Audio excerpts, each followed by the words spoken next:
Selamat malam teman-teman semua, kita lanjutkan lagi pembahasannya di prinsip perancangan material, masih bagian logam. Ini adalah video terakhir tentang logam. Selanjutnya dari video ini membahas mengenai polimer.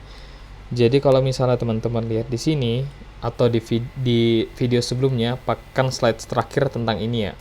Jadi API 5LX80 still with different microstructural composition longitudinal section. Jadi ada ABC, jadi A itu single phase bayonet atau bayonet 100%. Kemudian ada pengen dual phase ferrite bayonet, kemudian ada yang pengen bentuknya pancake lower bayonet lead martensit. Nah, jadi untuk setiap mikrostruktur itu ada dua pendekatannya, kayak mana cara membuat dia berbeda. Pertama dari komposisinya, alloyingnya yang dibeda-bedakan, kemudian pemrosesannya ya, seperti itu. Jadi kalau kita lihat di sini, a bainitic microstructure is produced with precise chemical composition, microalloying, and low carbon content, aiming at low PCM value. Kemudian tentunya ada nanti a basic alloying system, ada CuNiCr, kemudian MO sama microalloying element ini. Nah, oke. Kemudian subsequently, the rolling and cooling procedure are very effective in achieving a grain structure, low angle boundaries yang menyebabkan batas butir terhalang batas butir, di mana akan menahan dislokasi, resulting in perfect combination strength and toughness. Jadi meningkatkan kekuatan dan ketangguhan. Dan microstructure ini juga dikembangkan untuk ensure fully ductile failure behavior and high crack resting behavior. Jadi untuk mengatasi kegetasan di temperatur rendah, pakai cara ini juga bisa gitu ya. Dia meningkatkan ketangguhannya. Kemudian nih kalau kita pengen bikin microstructure-nya yang dual phase ya, jadi ada soft ferrite matrix, kemudian ada bainitnya juga. Sama aja sebenarnya, jadi kayak kita bikin dua. Jadi kalau misalnya yang pengen bikin bainit single phase dilakukan obtain when the ACC start above TA. Jadi accelerated cooling itu di atas TAR3.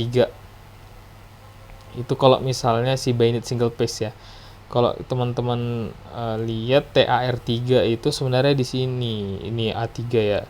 Berarti nanti dia nggak akan berubah menjadi ferrite austenite-nya. Jadi tiba-tiba nanti setelah pendinginan akan langsung menjadi si bayonet gitu ya.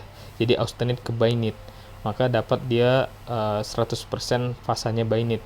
Tapi kalau misalnya pengen dual phase, jadi accelerated coolingnya itu below TAR3, jadi ada sebagian jadi ferrite, sebagian lagi nanti akan berubah menjadi si bayonet gitu ya. Nah, kalau misalnya yang C itu, jadi dia bentuknya seperti pancake ya. Nah, highly deformed and refined domain size. Jadi desain mikrostruktural ini menyediakan small domain average pancake thickness kurang dari 6 mikrometer dan high dislocation density ya, bisa dilihat, which are effective to reach higher strength and toughness properties. Tapi di annealing biasanya akan turun jadi 10 pangkat 6. Nah, kemudian ini kan martensit. B bayonet fasa tapi martensit itu, coba kita ulas sedikit tentang martensit ya, dijelaskan Pak Arif.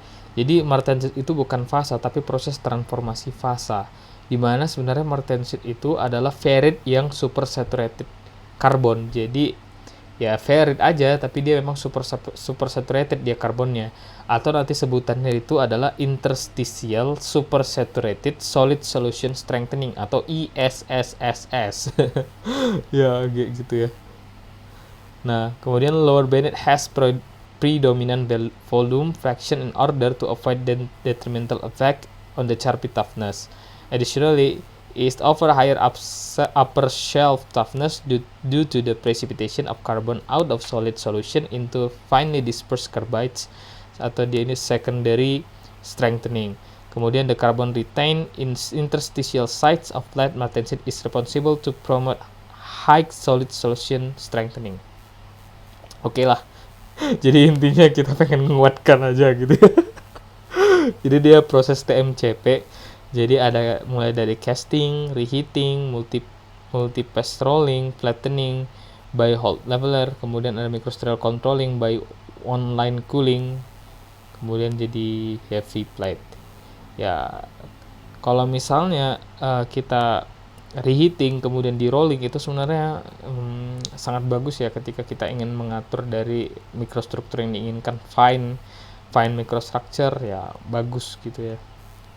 Nah, nanti bentukan coolingnya juga bermacam-macam, nanti kecepatannya, cepat lambatnya pendinginan berpengaruh pada fase juga yang terbentuk, apakah nanti dia fully misalnya binit atau martensit atau dual phase gitu-gitu ya.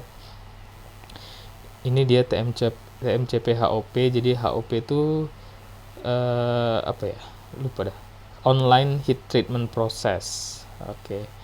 The steel plate were produced using the thermomechanically controlled process atau TMCP that involve a controlled rolling and online accelerated cooling. Jadi kalau kita lihat ini ada konvensional TMCP sama unconventional TMCP.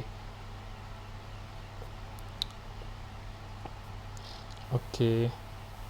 Jadi ini ada, kalau kita lihat di sini setelah accelerated cooling maka dia ada HOP, jadi ada untransfer binit dan ada binit. Nanti setelah itu during HOP heating maka terjadi diffusivitas karbon into austenite, jadi jadinya binit temper. Kemudian setelah after cooling jadi binit temper sama martensit formation. Uniform elongation Y per T ratio. Carbon partitioning memindahkan karbon dari satu fase ke fase yang lain. Nah, itu dia proses tadi ya. Nah, ini. Jadi ke sini dia. Itu HOP tadi fungsinya itu sih. Nah, tapi from retain austenite tadi atau yang ini, retain austenite itu ada juga yang sengaja membiarkan dalam bentuk austenite saja, jadi nggak dalam bentuk binitnya. Pada saat pembentukan pipa, maka si austenite tadi kan terjadi deformasi sehingga dapat bertransformasi menjadi martensit gitu. Tapi kalau udah martensit terjadi deformasi harusnya kan makin mendekati ultimate-nya kan, jadi kemungkinan ketika gagalnya lebih tinggi gitu jadinya. Oke. Ini dia processing parameternya, ada rolling, reheat temperature, reduction ratio, finishing temperature, accelerated cooling, start time, cooling rate, stop time, tempering juga ada. Feature-nya ini ya, dissolution of precipitate untuk rolling, produce a fine polygonal austenitic grain, sama maintain within the range of the TNR. Kemudian kalau accelerated cooling, enhance grain refinement of ferrite, kemudian prevent formation of perlite during cooling. Jadi mencegah pembentukan perlite selama pendinginan. Kemudian untuk tempering, reduce excess hardness and residual stress. Jadi kan pada saat prosesnya itu sebenarnya residual stress kan ada pada material, makanya kita perlukan temper untuk melepaskan. Jadi nggak terlalu pada material kita. Jika terlalu tinggi maka akan menginisiasi juga kalau misalnya crack, jadi lebih mudah nanti dia menjalar gitu ya. Ini dia bisa dilihat sih ada X70, X80, X100, X120 API-nya, tapi yang masih dipakai bukan yang masih dipakai sih, tapi yang sering dilihat di industri ya masih X70, X80, 100 sama 120 ini masih diteliti gitulah. Nah, ini dia di sini microstructure-nya seperti itu. Nah, di sini ada slab.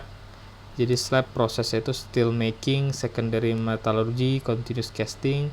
Kalau slab size itu sebenarnya thickness-nya ukuran 200 mili. Kalau bentuk slab itu ada dua sebenarnya, ada yang plate, ada hot roll coil atau HRC. Struktur slab itu dendrit. Kenapa bisa terjadi dendrit? Karena hasil dari solidifikasi dari casting yang melibatkan segregation pada temperatur tinggi. Upaya menjadikan struktur ekoaksial dan homogen. Nah, karena kan dipengaruhi oleh ketebalan juga kan sebenarnya pendinginan. Jadi ketika bagian luar yang paling cepat panas dan juga paling cepat dingin, maka kan menyebabkan laju pendinginan berbeda, maka bentuk dendrit itu akan bisa terbentuk gitu ya, struktur dendrit itu. Tadi slab itu ya ciri-ciri dendrit, segmentation, equaxial homogeneity, parameter kristalisasi, gaya pengerolan, kecepatan pengerolan, temperatur dan waktu. Di sini ada dynamic recrystallization, sebelum pengerolan terjadi rekristalisasi. Kalau static recrystallization, setelah pengerolan terjadi rekristalisasi. Jadi dynamic itu sebelum, static adalah setelah. Dan apa itu rekristalisasi? Sebenarnya adanya strain free, kemudian new grain, smaller grain diameter, sama equaxial, sama terjadinya grain growth. Itu rekristalisasi sebenarnya. Ada strain free, kemudian new growth, smaller grain diameter, sama equaxial. Seperti itu dia. Ini bentuknya equaxial, ini adalah bentuknya elongated ya. Elongated structure atau sebutannya biasa pancake ya. Sebenarnya volume ketika dia equaxial yang bulat sama yang melonjong itu tidak berubah sebenarnya ya. Kalau secara 2D kita ringkas tidak berubah, tapi areanya konstan, tapi perimeter atau kelilingnya meningkat gitu. Kebayang gak sih? Volumenya, areanya emang nggak berubah, tapi meningkat dia ininya, kelilingnya. Misalnya ini kita punya bentuknya 4x4 kayak gitu, kemudian kita pipihkan jadi 8x2 kan sama-sama 16. Ini 16, tapi di sini kelilingnya itu kontaknya 16 kan, 4 4 4 4 16. Kemudian kalau ini 8 8 16 tambah 22 4 20. Kalau misalnya 16 1 berarti 16 16 32 tambah 1 1 2 3 4. Padahal sama-sama A-nya 16, tapi kontak perimeternya itu bisa berbeda gitu ya. Hall patch misalnya yang tentang ukuran baut butir itu mempengaruhi kekerasan. Fenomena strain hardening, mungkin banyak batas putus makin kuat lah dia gitu ya. Mungkin itu aja sih yang dapat dibahas kali ini. Yang ini juga aku lupa bapaknya menjelaskan seperti apa. Mungkin itu saja, terima kasih atas perhatiannya.